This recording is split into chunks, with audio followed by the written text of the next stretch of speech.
Essas palavras têm a mesma origem: fidelidade e fé. Então, se você tem fé, você tem fidelidade. Se você tem fidelidade, você tem fé. Amém? Uma pessoa que entrega o dízimo, ela crê que Deus vai abundar na vida dela, que Deus vai lhe dar, que Deus vai abrir as portas do céu. Por isso que ela pega 100% do que Deus lhe dá, honrando-a, e honra a Deus com 10% daquilo que ela recebe. Meus irmãos, todas as vezes que nós entregamos os nossos dízimos, nós estamos fazendo um seguro do nosso dinheiro. E essa é uma visão de alguém que é próspero. As pessoas que são próximas, nos países de prosperidade, é assim que elas se comportam. Eu tive o privilégio de ir no Canadá, e uma coisa que eu reparei no Canadá é que o governo, ao invés de o governo cobrar o IPVA, que é esse imposto que nós pagamos aqui, um absurdo. Por exemplo, no meu carro eu estou pagando mais de R$1.000 por ano em um carro com 6 anos de uso, não é? No Canadá eles não cobram IPVA, eles cobram seguro. Todo carro tem que ter seguro. Então, quando o agente de trânsito para a pessoa, o agente de trânsito pergunta: cadê o seguro? Ele quer saber se aquele carro está segurado, porque ali é uma cultura. As pessoas, o país tem essa cultura de onde elas precisam ter certeza que os bens delas estão assegurados. Aí no país as pessoas podem ter carros melhores, por isso as seguradoras que recolhem os impostos podem dar possibilidade ao governo entregar estradas melhores, as pessoas podem ter carros, veículos mais seguros, enfim. Isso tudo por causa de uma cultura de proteção do veículo, proteção da pessoa. E aí, quando você entrega o seu dízimo, querido, você tem essa mentalidade, uma mentalidade de um povo próspero. Olha só o que acontece, um pastor da Bethel Church, no livro ele diz que aquele que tem uma mentalidade de prosperidade é como a pessoa que vai num restaurante chique. E quem não tem uma mentalidade de prosperidade é mais ou menos como alguém que vai num rodízio. Quando você vai no rodízio, o que acontece? Você pagou e aí tem uma variedade enorme de carne, aí você quer comer tudo.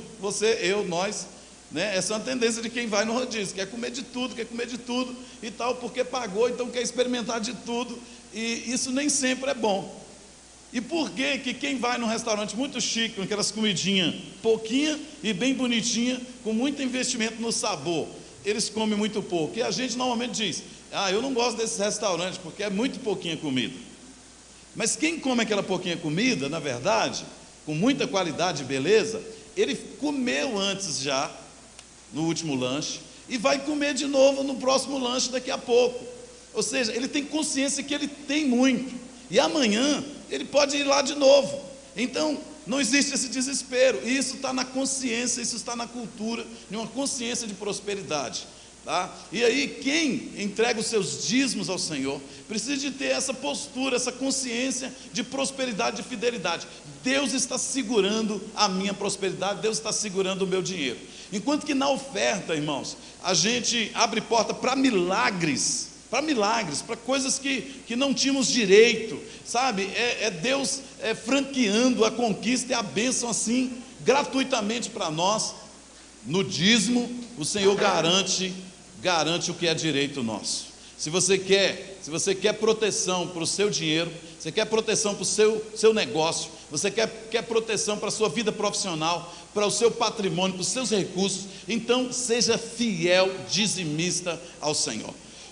Deus não precisa do nosso dízimo, é nós que precisamos dele. Toda vez que nós entregamos os nossos dízimos, nós estamos assegurando a nossa renda, o nosso patrimônio, assegurando os nossos bens, assegurando uma vida profissional abençoada, e é sobre isso que nós vamos falar aqui hoje. Eu queria desafiar você a vir aqui entregar a sua melhor oferta com esse espírito, de que esse momento é um dos momentos mais importantes do culto. Vamos adorar e vamos trazer, em nome de Jesus. Obrigado.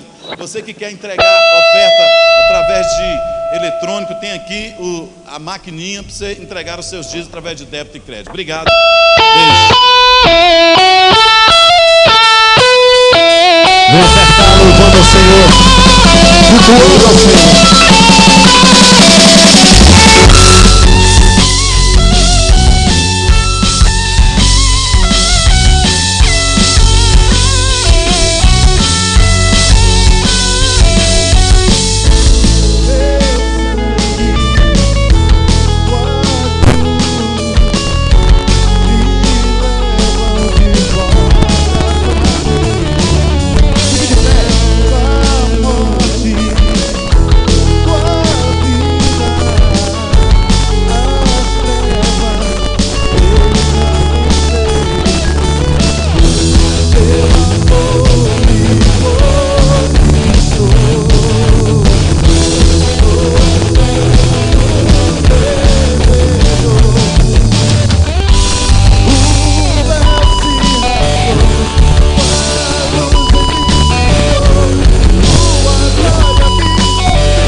de agradecer Ele por tudo que Ele tem feito em nossas vidas.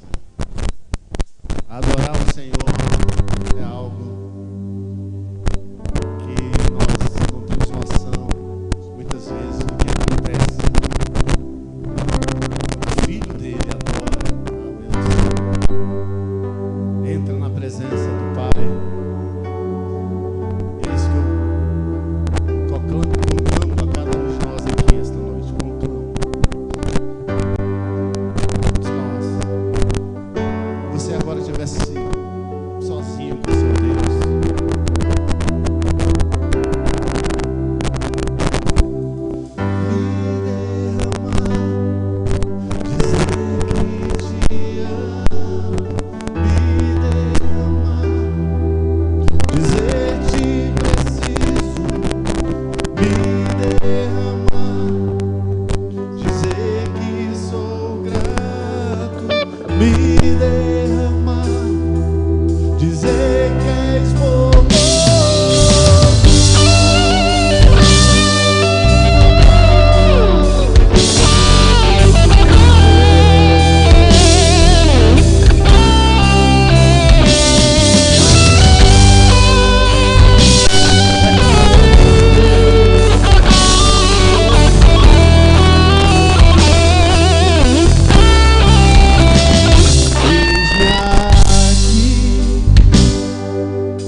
igreja amada, comprada pelo teu sangue, nós nos colocamos aqui, Senhor, e recorremos ao Senhor, porque sabemos que o Senhor é Deus poderoso, nada te foge ao olhar, e o teu poder é sempre eterno.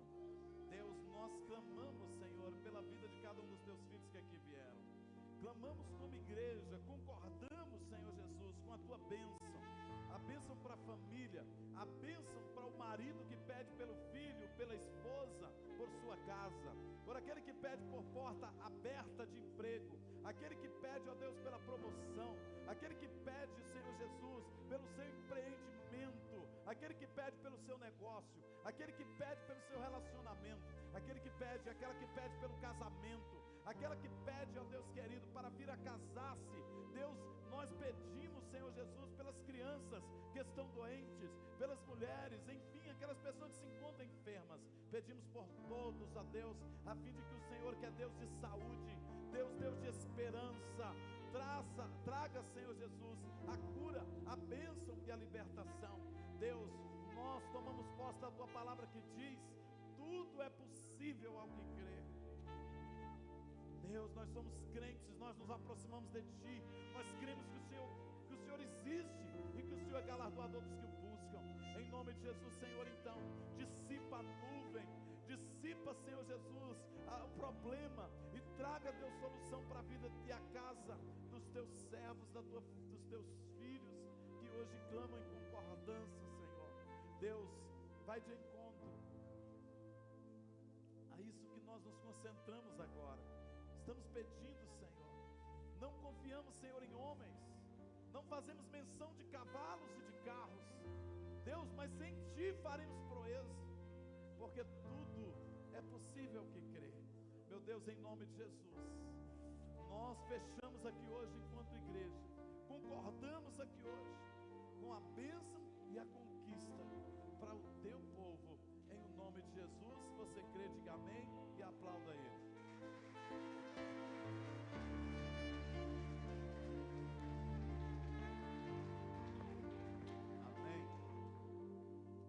Obrigado, Alessandro, Mário, a equipe de adoração e louvor. Obrigado, pastor Salles, pastora Gisele, está cuidando do culto aqui hoje, com muita excelência. Obrigado, irmãos que trabalham a semana toda para que esse culto se realize. Nós temos toda uma logística, nós temos jejuns, nós temos orações, nós temos expectativas, nós temos muito é feito a fim de que esse culto aconteça. Por favor, desliga aqui, querido. A fim de que esse culto aconteça no domingo. E sempre fazemos isso aguardando a manifestação dos filhos de Deus e a manifestação do próprio Deus.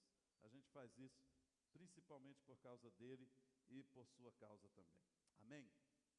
Olha só, eu quero dar oportunidade para a igreja participar de um momento da nossa vida muito especial, da vida da Igreja de Cristo Docmas, e você que é Docmas, é convidado a participar voluntariamente, se Deus colocar assim no seu coração. Amém? Olha só, eu tive o privilégio de ir 2 vezes nos Estados Unidos já. Eu fui nos Estados Unidos acho que em 2008 e em 2010, 2011, 2012. A primeira vez que eu fui com a minha amada esposa. Nós fomos para passear mesmo, nós nos organizamos para fazer aquela viagem. Foi muito bom, muito lindo, muito maravilhoso. Mas aí depois, no outro ano, nós nos organizamos para ir com todas a família, né? E foram eu, Paula, Natália, Rebeca e Sônia, e foi lindo demais, foi muito bom, foi bênção de Deus. E eu sei que quando nós vamos a uma nação dessa, muita coisa acontece. E uma das coisas que acontece é abrir porta para que toda a igreja vá. Amém? Toda a igreja. Nós recebemos tanta profecia que nós íamos atravessar o oceano, e já fizemos isso outras vezes, mas em especial para os Estados Unidos, foram viagens assim, com um intuito muito, muito familiar. Nós estamos sendo convidados para ir aos Estados Unidos já, por um pastor amigo nosso que trabalha conosco lá no Paraguai, já há alguns anos. Ele sempre me faz 2 convites, ir aos Estados Unidos e ir uma das primeiras igrejas que ele abriu. Ele deve ter aberto aí umas 200 igrejas no mundo, e ele abriu uma igreja na Nicarágua, em Manágua, capital da Nicarágua, e essa é uma igreja apesar de ser num país bem pobre, inclusive está passando uma dificuldade muito grande, muito parecida com essa lá que os chavistas lá estão causando lá na Venezuela. Mas ele já me convidou algumas vezes para ir nesses dois países e nunca dá certo em função das limitações que a gente tem. Mas nesse momento, não é um momento muito favorável, mas eu senti de Deus a gente ir, não na Nicarágua, mas ir aos Estados Unidos, porque nós estamos tomando algumas decisões bem importantes no Paraguai ali, e esse momento ele vai comunicar essas decisões que estamos tomando lá, e vai participar de uma conferência missionária ali, e também vai ter nos Estados Unidos, nesse mesmo período, a conferência das Igrejas de Cristo nos Estados Unidos, que é a conferência nacional, conferência missionária nacional, que acontece nos Estados Unidos todos os anos. Esse ano em especial, ela vai ser lá no estado onde iniciou-se as Igrejas de Cristo há 200 anos atrás.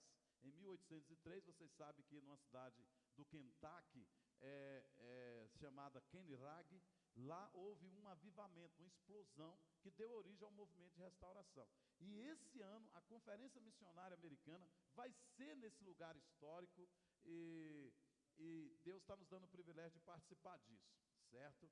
E eu coloquei diante de Deus, no dia que Ele nos convidou, veio logo o desejo. Normalmente eu sou muito reticente, mas nesse dia eu disse para a Sônia: não, vamos, em nome de Jesus. E nós colocamos algumas metas. Primeiro era eu conseguir estar livre do trabalho esses dias, e nós entramos com documentação, autorização do nosso comandante, e nós conseguimos esse projeto lá já, né? Está em andamento a documentação para a gente estar 15 dias pelo menos fora. Uma outra coisa foi o nosso visto americano, que já tinha sido encerrado, já tinha expirado, vencido, né? E aí nós demos entrada de novo no visto e conseguimos o visto por mais 10 anos. O que está faltando agora? Está faltando o dinheiro, certo? É uma viagem barata, não é uma viagem muito cara. Por quê? Já que a gente vai com um americano e a gente provavelmente não deve gastar muita coisa com hotelaria, passagem, comida, alguma coisa muito... a viagem parece cara hoje porque o dólar está muito caro, mas talvez uns $3.500, alguma coisa assim. Eu estou pensando em R$9.800, foi uma conta que eu fiz muito por baixo, certo? E a gente crê que é possível estar lá esses dias com esse valor. A passagem ficou um pouco mais de R$7.000, já foi comprada, e eu vim aqui hoje, irmãos, para quê? A Igreja de Cristo Dox, quando ela era muito pequenininha, nós tínhamos 40 pessoas, 30 e poucas pessoas. A Igreja de Cristo Dox se reuniu e nos mandou para a Colômbia. Foi a primeira vez, na verdade, que eu entrei num avião, em 2001. A igreja pequena, a igreja com 30 e poucas pessoas, aquilo foi uma coisa extraordinária, foi um milagre. Aquelas 30 pessoas se reuniram e deram a oferta, e nós viajamos, embarcamos naquela viagem. Aquela foi a primeira viagem que eu fiz, e a partir dali nós temos viajado sempre para receber de Deus nessas nações. Principalmente, a maioria dessas viagens foram eclesiásticas, ministeriais, para receber e vir desatar na vida da igreja. Nós estamos tendo o privilégio de ir para os Estados Unidos agora, conhecer duas igrejas americanas, que são duas potências, duas igrejas de Cristo americanas. Por exemplo, a primeira que a gente vai, a igreja da Savana, uma igreja muito abençoada, muito poderosa, que vai nos inspirar muito, porque ela é uma grande igreja numa cidade com 5 prédios, e toda semana ela tem um campus assim muito bonito, assim, um lugar muito assim verde como aqui, e muito moderno, e eles fazem várias reuniões no dia, mas no domingo são 5 prédios e acontecem simultaneamente os cultos, e o pastor presidente, pastor sênior, ele vai para um desses prédios e ministra. E na hora que começa a pregação, o louvor sincronizado, tudo para e começa a pregação dele online em todos os prédios simultaneamente. É uma igreja assim muito inspiradora. E nós vamos também ter o privilégio de conhecer a maior igreja de Cristo dos Estados Unidos, que é uma igreja no Kentucky, que foi até publicado um livro a respeito dessa igreja. É o livro Igreja de Sucesso, acho que é isso. Eu li esse livro agora há pouco tempo, pastor Bob Bob Russell. Essa igreja é uma igreja com 31 mil pessoas, igreja muito, que vai nos inspirar muito, a gente está ali participando disso, e parece que a conferência é na igreja deles, é lá nessa estrutura deles lá.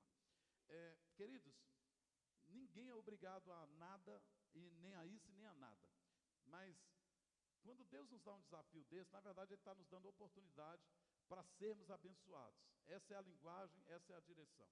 E se você quiser me ajudar nisso, o que você vai fazer? Pode passar aqui. Ajudar a Igreja de Cristo Dawkins, a liderança da Igreja de Cristo Dawkins ir a esse lugar. Você vai participar da seguinte forma. Você vai participar orando, obviamente, e contribuindo financeiramente também. Olha só, pode passar. Você deve ver essa dinâmica que a gente fez aqui foi o seguinte: o custo lá é R$9.800, eu dividi pela quantidade de quilo que temos. Não devíamos ter, mas temos 140 quilos. Dividido isso a maioria deve ser de Sônia, né, gente? 140 quilos dividido por R$9.800 deu R$70. Então, essa dinâmica foi o pastor Geraldo, meu pastor, que me ensinou. Então, o que nós vamos fazer? Nós queremos enviar para os pastores, nosso pastor, para os Estados Unidos. Então, nós vamos ofertar meio quilo, 1 quilo. E cada vez que quando você pensar nisso, então, você pense nesses números aí. Meio quilo, 1 quilo, 10 quilos, 20 quilos, enfim. Eu já falei com os pastores aqui da igreja, e pelo menos 3 deles me ligaram e falaram: pastor, eu quero participar, eu quero ofertar. E foi tão fantástico, irmãos, porque eu, Sônia, esses 3 ou 4 pastores, todos eles me disseram que querem participar, mas efetivamente 3 deles me ligaram, e eu estou falando disso por quê? Porque normalmente, antes de eu passar uma coisa dessa para vocês, eu passo para eles, os pastores, e peço para eles responderem no nível de liberalidade também, para criarmos essa legalidade aqui. Então nós, os pastores, estamos nos reunindo, nos mobilizando para fazer esse envio, esse projeto. Amém? Então, se você quiser ofertar 10 quilos, R$700, 15, R$1.050, 20, R$1.400, meio quilo, R$35, 1 quilo, R$70, e assim sucessivamente. Pode passar.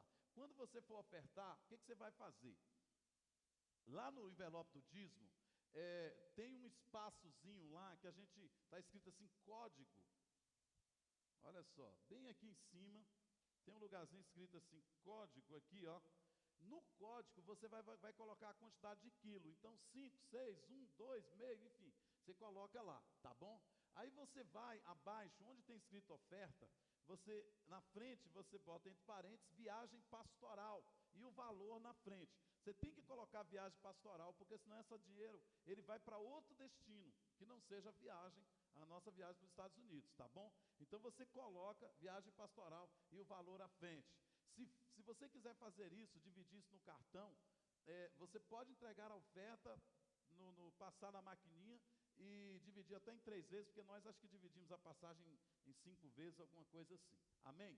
Olha só, você escolhe o melhor dia para você fazer isso. Então, pastor, melhor dia para eu dar essa oferta é dia 10, é dia 5, enfim, você vai escolher isso, que seja entre agora e até as primeiras semanas do mês de novembro, tá?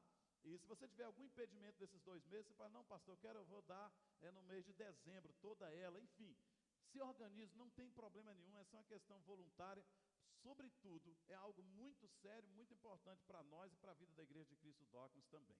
Semana que vem, o que você vai fazer? Nós vamos trazer um papelzinho com uma fichinha de compromisso, então elas já vão estar aí nos bancos da igreja, e você pega, preenche e coloca aqui no negócio da oferta, tá bom? E se na semana que vem você já quer fazer a oferta, você faça também, não tem problema nenhum, desde que você especifique aqui no local da oferta, para o destino dela. Amém, amados? Eu quero crer tanto, amados, que Deus vai usar isso com semente, e toda semente, ela regada e colocada em terra boa, ela tem potencial para frutificar e crescer e frutificar e se estabelecer no nível de 30, 60 e 100 por 1. Amém? Vamos orar sobre isso? Pai, nós colocamos esse projeto diante do Senhor. Cremos que no teu coração nasceu esse projeto de estarmos ali, da Igreja de Cristo Dawkins ser representada nessa nação. Nós queremos, Senhor Jesus, pedir pela vida daqueles que que o Senhor agora, nesse momento, começa a trabalhar no coração para fazer e trabalhar conosco nisso. Abençoa-os e que essa semente, ela seja sobre a perspectiva, sobre o coração, Senhor, de alguém que sabe que é semente e que tem a ver com honra, tem a ver com esperança, tem a ver com gratidão. Abençoa o teu povo que hoje o faz. Nós pedimos em nome de Jesus. Amém, amém. Olha só, agora são 6h20. Nós temos uma palavra para mim. 7. Olha, gente, o negócio está enganado, ó. 7h20, mas eu vou considerar aqui, tá? O culto vai terminar daqui 1h40 ainda. Olha só, nós estamos em plena série de mensagem com o tema Como Ser Bem-Sucedido. Quem quer ser bem-sucedido aqui? Nós estamos dizendo que todo mundo quer ser bem-sucedido e que isso é um instinto. Deus colocou nos animais e colocou muito mais em nós também. As baleias viajam quilômetros e quilômetros para serem bem-sucedidas, os pássaros, as tartarugas, enfim, todos queremos ser bem-sucedidos e fazemos bem em querer, amém? Fazemos bem em querer. Só que, sermos bem-sucedidos para quê? Há um propósito de Deus em que sejamos bem-sucedidos, tá? E quais são os critérios que Deus usa e que Deus quer, quais são os meios, os caminhos que Deus quer nos conduzir a esse sucesso que Ele tem para nós e plantou no nosso coração? Qual? Então é isso que nós estamos nos perguntando aqui, porque a gente sabe que é projeto de Deus, a gente tem desejo de ser, Deus quer que a gente seja bem sucedido, que a gente seja pessoa de sucesso, mas nós não queremos ser bem sucedido a qualquer custo, amém? Atropelando pessoas, roubando, mentindo, trapaceando, não é verdade? Porque nós servimos ao Senhor, o nosso Deus, e nós queremos ser bem-sucedidos sim, mas segundo as regras do nosso Senhor, o nosso Deus. E nós estamos falando aqui que há 5 áreas das nossas vidas que precisam ser trabalhadas nesse período, ou nesse tempo, onde nós estamos almejando isso. Primeiro, a questão dos relacionamentos, não é? Que foi pregado aqui por mim mesmo no primeiro final de semana. Depois, o pastor Salles, a pastora Tamisa lá no Val e o pastor Silvio ministrou aqui, falando sobre essa questão da espiritualidade. E também, hoje nós vamos falar sobre dinheiro e recurso, tá bom? Que é a terceira mensagem. Ainda temos mais 2 mensagens, sobre família e sobre a mente e o coração, o comportamento, as emoções. Então, se você quer ser bem-sucedido, estas são áreas importantes: relacionamento, espiritualidade, dinheiro, recurso, família, mente e coração. Amém? Qual o propósito de Deus a fim de que sejamos bem-sucedidos? Eu estou lendo aqui vários textos para falar sobre isso, e eu queria mencionar aqui o 1 Timóteo 6,18, que diz: ordene-lhe que pratique o bem, sejam ricos em toda boa obra, generosos e pronto para repartir. Uma cultura que a gente quer que crie-se na Igreja de Cristo Dogmas é a cultura de repartir, amém? É uma cultura de prosperidade. A igreja, irmãos, não é um lugar de extração, é um lugar de doação. Olha, aqui a gente, como fizemos de manhã, a gente recebe, a gente celebra e a gente reparte. Vamos fazer essa coreografia? Recebe, celebra e reparte. A gente recebe, celebra e reparte. Amém? Essa deve ser a cultura aqui na Igreja de Cristo Dogmas. E pensando no propósito, o Efésios 1, verso 11 diz assim: nele fomos escolhidos, tendo sido predestinados conforme o plano daquele que fez todas as coisas segundo o propósito da sua vontade. Ser bem-sucedido, ter sucesso, riqueza e prosperidade nunca pode ser um fim em si mesmo. Precisa ser um meio para que você e eu cumpramos os propósitos de Deus para a nossa vida. Quem é que prega assim, irmão, com esse papel passando assim o tempo todo? Eu esqueci meu computador lá em casa e hoje eu estou tendo um teste aqui de visão, né? Porque no computador bota a letra bem grandona. Olha só, vamos falar sobre recurso vamos falar sobre carreira e que isso seja saudável em nossa vida. O texto que nós começamos lendo aqui são dois, na linguagem de hoje, que é o Provérbios 10:4 e o Romanos 4:4. Vamos ler então 10:4 de Provérbios, que diz: o preguiçoso fica pobre, mas quem se esforça no trabalho enriquece. A ênfase minha é: quem se esforça no trabalho vai prosperar. Romanos 4:4 diz: o salário que o trabalhador recebe não é um presente, mas é o pagamento a que ele tem direito por causa do trabalho que faz. Antes de me dirigir a vocês, falando propriamente sobre os princípios que vai reger essa coisa na nossa vida, os recursos e o trabalho, eu queria falar uma coisa que quase não se fala nas igrejas, é a respeito da diferença que existe entre emprego, trabalho e carreira. Você sabe qual é a diferença de emprego, de trabalho e de carreira? O emprego, irmãos, é o que chamamos de ocupação. A gente tem, olhe para mim aqui, a gente tem emprego para ganhar dinheiro, né? O emprego é uma ocupação, que você está ali porque você precisa de ganhar dinheiro, você quer ganhar o dinheiro, certo? Já a carreira não, a carreira você está ali porque você tem dons para aquilo, você tem uma realização naquilo. Eu estava assistindo o jornal ontem, não sei se o Jornal Nacional, em uma reportagem especial sobre educação, contando a história de alguns professores, e um deles lá no Recife, um cara assim revolucionando a cidade com a sala de aula, não é? Levando as crianças para a rua, ensinando a preservar o ambiente urbano, público, enfim.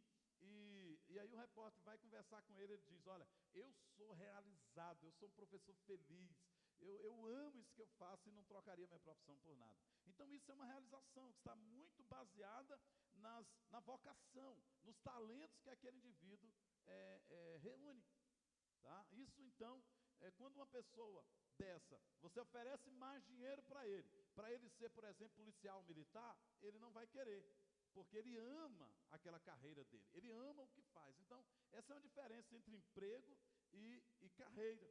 Eu trabalho com um colega interessante, ele é bombeiro já há pouco tempo, não é? São muitos anos, 3 anos talvez, e ele fez concurso para a Polícia Federal. Sabemos que na Polícia Federal o salário é até maior, não é? E o final da carreira de um policial federal é muito mais salário maior do que o salário de um bombeiro militar. Mas é interessante que ele foi para lá, trabalhou lá, parece que 4 meses, e ele descobriu que a vocação dele, a realização dele é trabalhar salvando vidas e riquezas alheias, enfim, que é o lema do Corpo de Bombeiro, não é? Ele voltou e ele conseguiu, né, a brecha. Realmente tem o Estatuto do Bombeiro, fala claramente que dentro de um período a pessoa assumindo um concurso público em outro lugar, ele pode voltar, caso ele queira. E ele voltou, né? E ele disse isso: olha, o ambiente, tudo aqui me faz bem, né? Então ele disse: eu não tenho vocação para ser policial, tá? Enquanto que na ocupação, quem der mais dinheiro você vai, na carreira não é só isso que conta, certo? Deus quer, sem dúvida nenhuma, irmãos, que nós desenvolvamos a carreira, da perspectiva do trabalho. Jesus disse: eu trabalho e meu Pai trabalha ainda hoje. Jesus terminou o trabalho dele aqui na terra, mas ele disse: olha, eu vou preparar lugar para vocês, e quando estiver preparado eu volto. Ou seja, Jesus está trabalhando, e o Pai dele, o Senhor, o nosso Deus, Pai, está trabalhando também. Então, a pessoa que tem emprego, normalmente são pessoas inseguras, pessoas que têm medo, a qualquer momento pode perder o seu emprego, enfim, fica pensando sobre essa questão da estabilidade. Mas a pessoa que trabalha, ao contrário, ela é segura de si e do que faz, porque Deus abençoou o trabalho é uma bênção de Deus. É interessante, a gente sempre relaciona trabalho com problema. Amanhã é dia de preto, isso é até discriminatório, né? Amanhã, estou dando um murro lá no meu trabalho, meu pai tinha essa expressão. A gente relaciona trabalho com problema, com guerra, Não é, estou indo para a guerra. Não tem isso? Não é, meu filho, porque você está indo para o emprego. Sabe como é que a gente vai para o trabalho? A gente vai para o trabalho cheio de entusiasmo. Tá bom? Vocês acham sinceramente que Jesus está fazendo esse trabalho assim? Ai, meu Deus, tem que preparar lugar aqui para minha igreja que está lá. Você acha que Jesus trabalha assim, sinceramente? Vocês acham que Deus está lá? Ai, que dia é que eu vou descansar? Então, Deus não, a perspectiva de Deus de trabalho é bênção. Na verdade, irmãos, a gente acha que o trabalho foi uma punição, mas não. A punição é a relação da alimentação em função do pecado agora. Eles tinham que comer do suor do rosto, o que não era assim anteriormente. Mas o interessante é que quando Deus estabeleceu o jardim do Éden, o que ele disse para Adão? Você vai cultivar aqui, antes do pecado. Então, o trabalho foi criado, não no período do pecado, mas o trabalho foi criado na inocência, antes do pecado, ok? Então, o trabalho, meus irmãos, é uma bênção. Quando temos apenas um emprego, o céu vai perder. Se você tem emprego, o céu vai perder, porque o emprego, ele gera limites, ele ordena horários, ele atrofia a mente, ele não dá criatividade para o indivíduo, ele não se expande. Mas se você tem um trabalho, você consegue resolver problemas. Você consegue servir pessoas. Quem tem emprego é substituível, mas quem tem trabalho é insubstituível. Olha, tem gente, como disse o pastor Cherubim um dia aqui na reunião de jovens, tem gente que precisa de emprego, mas tem emprego, mas tem gente que o emprego precisa delas. E que seja assim com cada um de nós. Que o emprego precise de você. E não você precisa de emprego. Ele profetizou aqui e disse para os jovens que se você está empregado, que esse seja seu último emprego. A partir de agora, você vai ter um trabalho e o Senhor vai te abençoar tanto que o emprego é que vai precisar de você. E ele fez algumas entradas aqui que eu gostei muito, muito mesmo, porque Davi não foi no palácio atrás de emprego. Foi o palácio que foi atrás de Davi para lhe dar trabalho.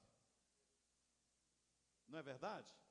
José não foi lá, ei, tem misericórdia de mim, eu estou precisando de emprego. Não, o faraó foi atrás de José no palácio para lhe dar trabalho. Que seja assim na sua vida também. Por favor, aplauda a Deus e diga eu quero.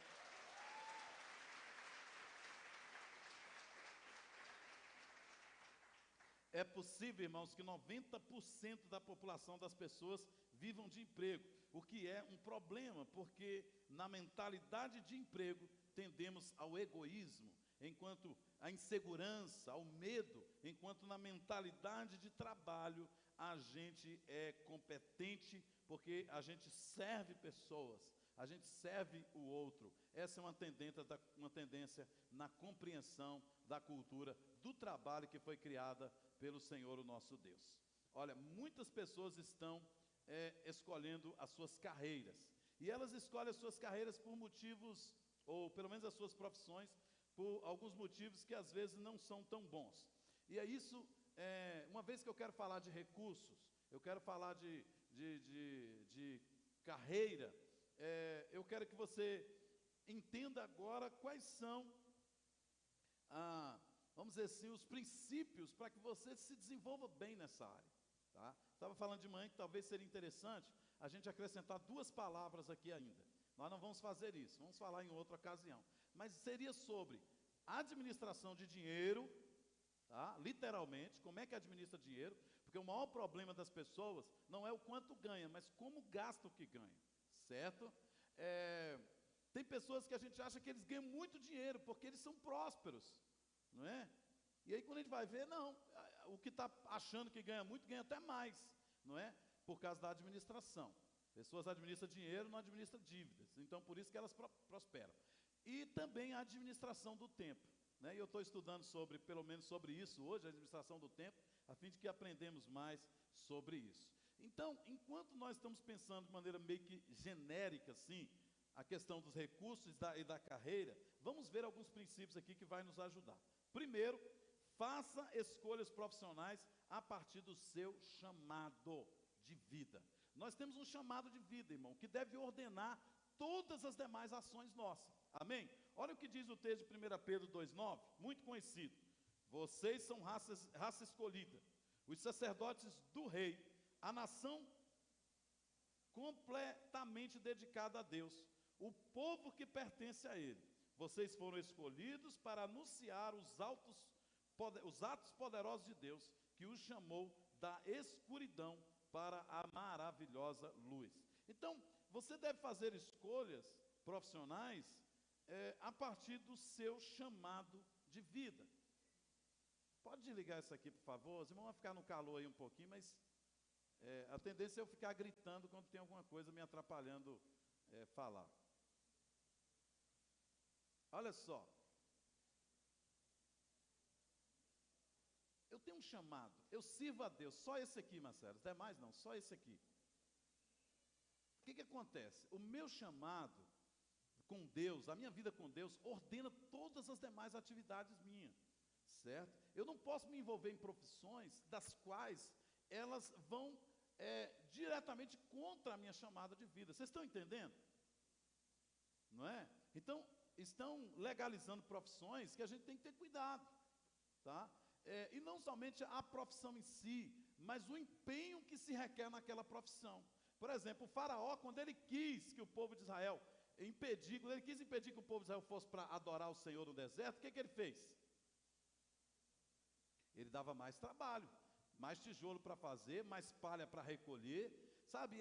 Essas profissões que o indivíduo trabalha de manhã, de tarde, de noite, de madrugada, sábado, domingo, feriado, Natal e Ano Novo, meus irmãos, a gente tem uma chamada pessoal, sim ou não? Em Deus.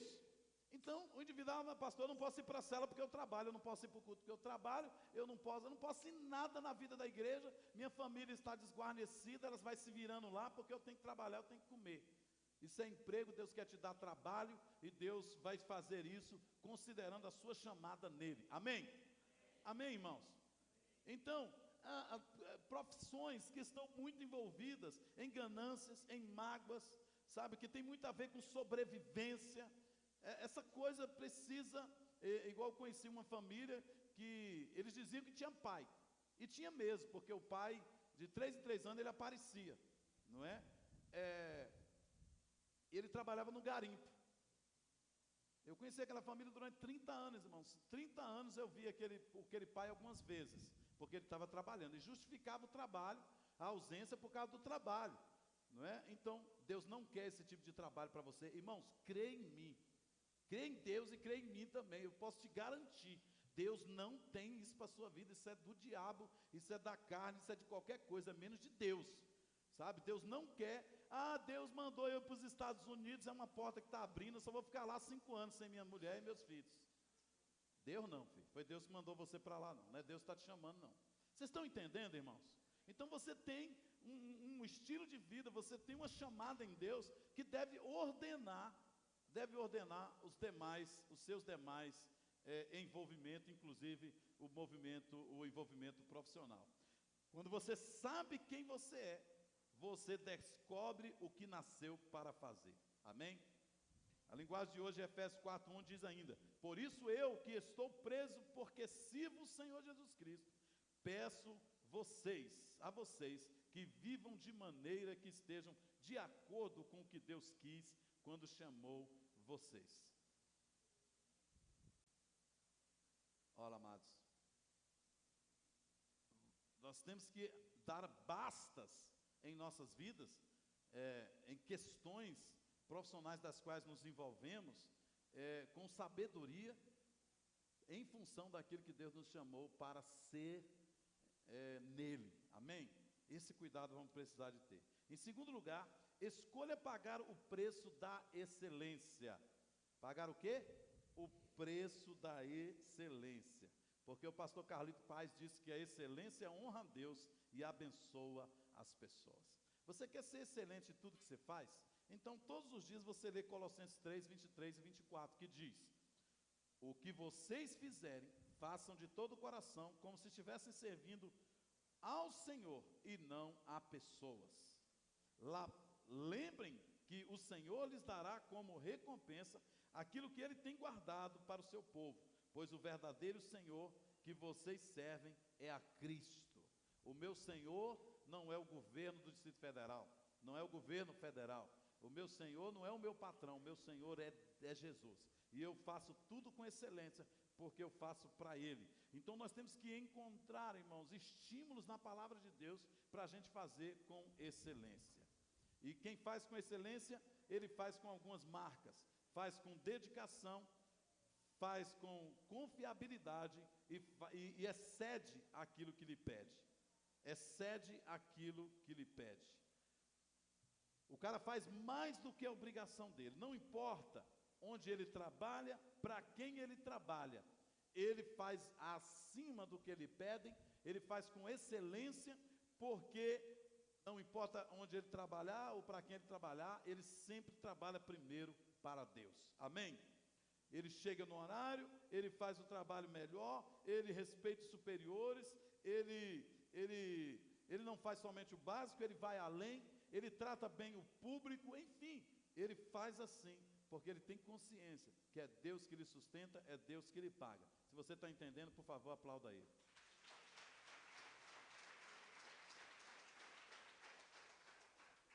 Olha só, Jesus diz em João 17,4: eu revelei ao mundo a tua natureza gloriosa, terminando assim o trabalho que me deste para fazer. Foi dado um trabalho para Jesus fazer, e ele fez com tanta excelência, e quando ele fez, ele manifestou a origem dele. Ele veio de Deus, porque ele fez com muita excelência o seu trabalho. E quando você faz, seja onde for o seu trabalho, não por causa do seu salário necessariamente, não por causa do temor de ser mandado embora, enfim, com excelência, você glorifica o Senhor, amém? Em terceiro lugar, cresçam ao lado de bons mentores. O texto de Êxodo 18, 14 e 19 vai falar da inserção do sogro de Moisés na vida de Moisés.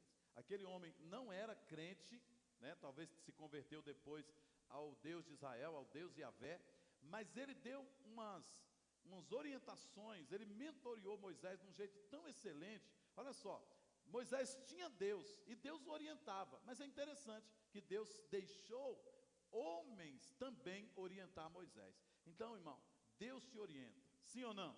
Sabe aquele tipo de crente que fala assim: não, Deus fala comigo, é Deus que me orienta, é Deus que me leva e me traz. Irmãos, a Bíblia diz que não existiu um homem como Moisés, porque Deus diz assim: as outras pessoas, quando eu quero falar com elas, eu mostro em sonho, eu envio um profeta, mas o meu servo Moisés, eu falo com ele face a face. Irmãos, isso é muito forte. Moisés era um homem que ouvia de Deus, mas ele tinha mentores. Então chegue seu ouvido aqui, filhinho. Olha, Deus fala com você, eu não tenho dúvida. Você é crente, você tem o Espírito Santo. O Espírito Santo fala com você, eu não tenho dúvida. Meu filho, mas você precisa de mentor, você precisa de discipulador. Ainda que há uma diferença aqui entre mentor e discipulador, obviamente. Quem são os discipuladores? Discipuladores tratam da nossa vida, e eles lançam suas vidas em nossas vidas. É vida na vida, até porque a nossa vida, enquanto discipulador, não é nossa, é a vida de Cristo em nós, que é despejada na vida das outras pessoas. Agora, o mentor, ele trabalha áreas específicas em nossa vida. Por exemplo, uma pessoa que é um mecânico, está querendo desenvolver essa profissão, é um engenheiro mecânico, por exemplo, ele tem que ter como mentor quem? Uma pessoa que entende de mecânica, de física, enfim. Quantos estão me entendendo? Então, você deve ter mentores em muitas áreas da sua vida. O apóstolo Paulo diz: olha, vocês têm muitos tutores, mas pai, vocês só têm um. É óbvio que discipulador, a gente tem um discipulador que está nos discipulando, derramando a sua vida em nossa vida. Mas mentores, a gente precisa de vários mentores, tantas quantas áreas nós estivermos envolvidos, é o tanto de mentor que a gente precisa, certo? Então, eu tenho mentores no meu trabalho, eu tenho mentores no meu trabalho pastoral, eu tenho mentores que me inspiram em tantas outras áreas, não é? Eu gosto de criar ovelhas, né? Eu tenho ovelhas não só aqui na igreja, eu tenho ovelhas lá em casa, são pouquinhas, mas eu tenho um rapaz que me ajuda a criar esses animais. e ele não é crente nem nada, mas eu fico tão maravilhado com os animais que ele tem, tão lindos, tão sadios, tão bonitos, e ele me ajuda a cuidar e criar esses animais. Ele me mentoria, ele me ajuda, certo? Então, se você quer trabalhar bem essa área da sua vida, filho, além de você ter um estilo, escolher a sua profissão conforme a sua chamada em Deus, escolher pagar o preço da excelência, cresça também ao lado de bons mentores. Então, quando você chegar num trabalho, num lugar, então chegue ali e procure mentores, pessoas boas no que fazem. Se eu fosse cozinheiro, eu ia atrás do André, quando eu chegasse lá no restaurante que ele está trabalhando, para aprender com ele, que ele sabe tudo sobre isso. Esse negócio de ser excelente e ser bom é interessante. Hoje eu citei aqui o pai da pastora, da Sheila, por exemplo. Seu Luiz veio hoje? Olha lá, o seu Luiz, olha. Eu já falei isso aqui, falei e falo outras vezes, sempre estou falando, né, sempre que eu tenho oportunidade, porque o Luiz veio para cá, ele é semi-analfabeto, né, sem estar querendo expor ele aqui, mas eu preciso dar ênfase e explicar como que isso se dá, né, essa coisa de você ser excelente, essa coisa de você ser mentoriado, se deixar ajudar. Ela me pediu para ele vir, para eu dar emprego para ele na época aqui na igreja, há alguns anos atrás. E aí eu nem sei quantos anos o seu Luiz trabalhou aqui, ainda trabalha hoje, depois de aposentado, mas interessante que ele era alcoólatra, e eu disse assim: Sheila, eu vou dar porque é você, tá? Agora, chame ele que eu vou conversar com ele. Ele falou: ó, só tem que parar de beber e tem que ir para a célula e para o culto. Ele obedeceu direitinho a minha mentoria, ele passou a vir para o culto, para a célula, foi liberto, ganhou um emprego, trabalhou aqui até aposentar, e aí depois de aposentar ainda trabalha. Mas eu vou dizer, eu estou há muitos anos empregando pessoas na minha casa, eu estou empregando pessoas na igreja, mas seu Luiz, o senhor é um dos melhores profissionais com quem eu já trabalhei. Pode aplaudir Jesus.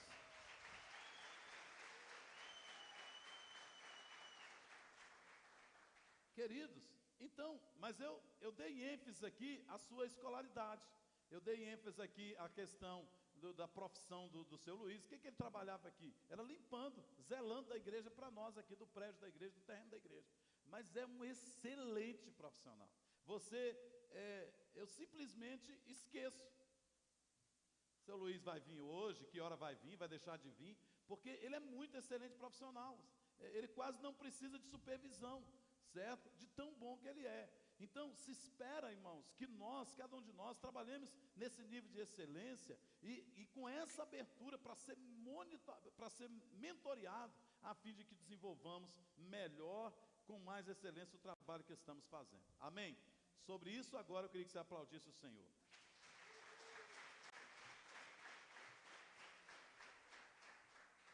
Olha só, em quarto lugar, aprenda a trabalhar em equipe. Meus irmãos, não é fácil. Talvez sozinho a gente vai mais rápido, mas com equipe a gente vai mais longe. Pastor John Maxwell diz que nada grande foi feito por uma pessoa. Tudo que é grande, tudo que é maravilhoso foi feito por várias pessoas, por uma equipe. Ontem eu estava assistindo o filme do Cavaleiro Solitário. Quem já viu esse filme? É mais ou menos do Zorro, né? Ninguém está dizendo que é o Zorro ali, porque o Zorro é aquele cara da espada. O Cavaleiro Solitário é o cara do Velho Oeste lá, enfim. E o filme, o nome Cavaleiro Solitário não combina com ele, porque o filme começa com um menininho conversando com um índio que ficou sempre do lado do Cavaleiro Solitário lá, a vida toda, que é o tonto, né? E além do tonto, ele tinha o Silver, não é? Todo mundo sabe disso, né? Pessoal de 40, 50 para cima. Mas o filme é moderno, tem um ano, 2 anos, sei lá, o filme, e é uma história que vem se repaginando sempre, se fazendo novamente. E até o Zorro, ele não é só, ainda apesar do nome. Então, amados, se você quer fazer algo grande, se una pessoas, trabalhe em associação, trabalhe em equipe. Quem não sabe trabalhar em equipe não serve para o mercado de trabalho hoje. Um filho de Deus precisa de aprender a trabalhar em equipe. A Igreja de Cristo Dogmas, por exemplo, as igrejas, elas são, a Igreja de Jesus, ela é um sincronismo, né? É uma coisa tão linda o trabalho da igreja. normalmente a gente tem entre 20 e 30, as igrejas de célula aí talvez passe de 30% do envolvimento da liderança na vida da igreja. Mas mesmo com um percentual tão baixo, as igrejas trabalham com um nível de excelência na associação de equipe com pessoas, de ordenação de trabalho, enfim. E esse é um negócio que a gente vai lá para o mercado de trabalho, a gente já aprendeu aqui, e isso vai nos ajudar muito. Então, trabalhe em equipe, aprenda isso. Em sexto lugar, faça do descanso e da diversão o seu aliado. Gênesis 2:2 diz: no sétimo dia acabou de fazer todas as coisas e descansou de todo o trabalho que havia feito. A Bíblia está se referindo a Deus. Deus fez todas as coisas e depois de 6 dias trabalhando, Ele descansou no sétimo dia. Irmãos, vocês, não sei se quantos de vocês já pararam para pensar sobre isso, mas o descanso só se